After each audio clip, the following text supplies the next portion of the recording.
Today we're going to learn how to write a cinquain. A cinquain is a 5-line poem with a 2, 4, 6, 8, 2-syllable pattern. We're going to start writing a cinquain that's just a little bit easier. It's called a word cinquain. First I'm going to show you 2 examples of cinquains I wrote. I wrote one about a toucan and one about a crane. We're going to start first with the toucan. Here's the picture of the toucan. That was my inspiration for my poem.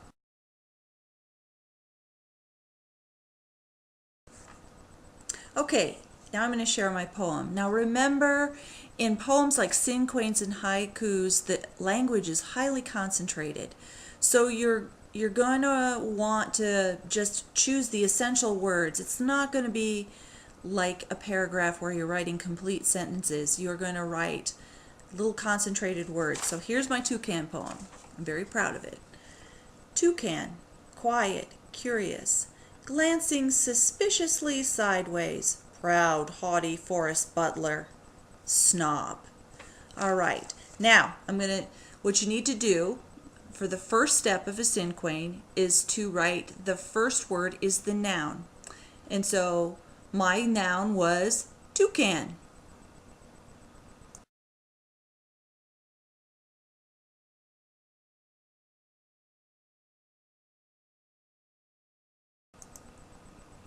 Okay, on line 2 of your cinquain poem, you're going to write 2 words that describe or define your noun in the first line. Now the first line, you remember my noun was toucan, and so below I put quiet and curious. Those are 2 words that describe my toucan.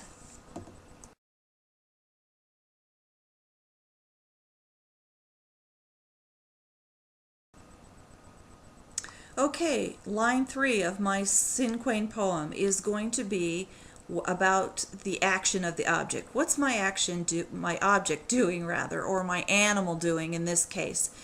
My toucan is glancing sideways, and so I wrote a line that said glancing suspiciously sideways.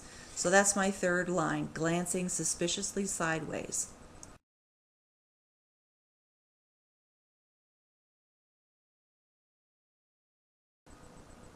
Okay, line 4.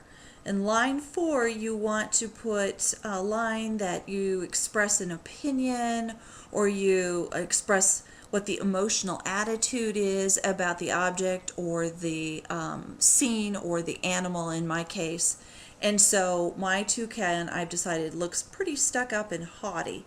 So I've added the lines proud, haughty forest butler, because he kind of looks like a stuck-up English butler to me. That's what I'm thinking. So, proud, haughty forest butler. Those are my 4 emotional words. I think he's kind of stuck up.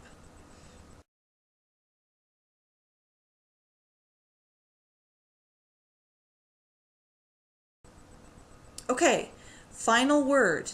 The final word on the 5th line is only one word, just like the first line.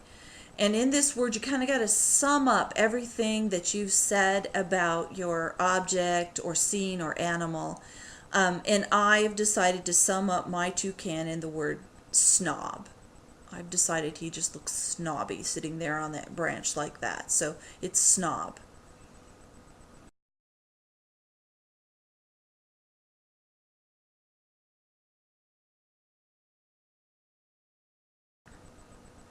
Okay, so we finished our poem, or my poem rather, about the toucan. And now I'm going to share my poem about the gray crane. And I'm going to go through the process step by step again. And then at the end of the video, there's 2 pictures, and I'm going to have you step by step make your own poem, and then you will pick which one you want to turn in and share with the class. So here we go. First line, it's a crane. So the first line is crane. First line's always really easy.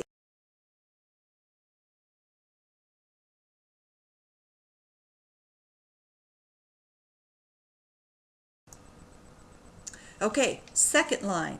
The second line is 2 adjectives describing or defining the object or scene or animal in this case. And I'm saying he's dusty and drab. 2 adjectives that describe my crane.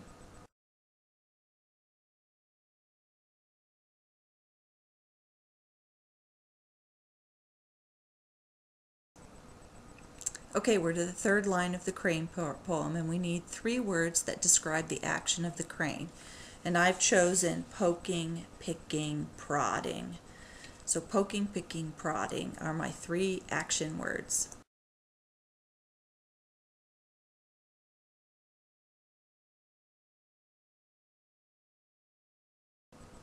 Okay, we're on the 4th line, and we want 4 words that express an attitude or an opinion about the subject of the poem. And so I am looking at this crane and thinking about the motion of the crane, how they move really slowly and pick really slowly because they're looking for food. And so I am going to give an attitude of just thinking that that just looks really boring and tedious and monotonous. So my 4 words are slow, tedious, monotonous strides. So those are my 4 words about the attitude.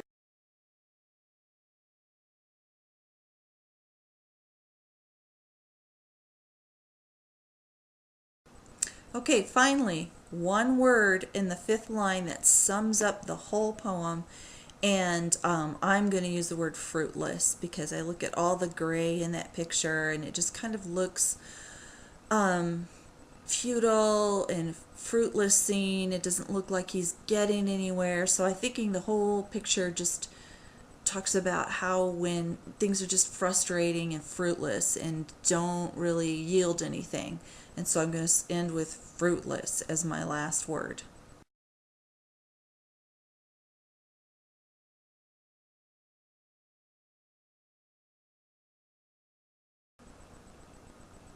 Okay, now it's your turn to write. I'm going to be showing you a series of pictures. I have a picture of a desert, a picture of a duck, and a picture of a turkey. I was really into birds with this when I was creating this project. And if you have your own picture that you want to use that you find around your house, that's fine too. But I'm going to take you step by step through these pictures. I'll show you the picture, probably play some music for you to listen to while you're writing, and then I'm going to have some text screens that are going to cue you what to do every line. Line 1, line 2, line 3, line 4.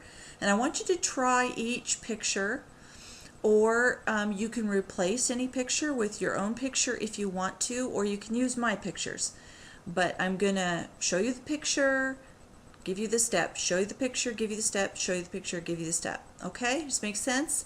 And then that way you'll have it step by step. You can stop the video anytime and think and write, and then start the video, and if you need to rewind it, and if you need to rewind it and have me explain it again, you're welcome to do that. Just whatever you need to do as you kind of figure out how to write these poems. And then, you know, if one of them sounds kind of dumb, don't worry about it because you don't have to turn in all 3. I just want 1. And so I want you to try one, all of them, rather, and then kind of go through and then pick the one you think is best, the one that sounds best. Make sense?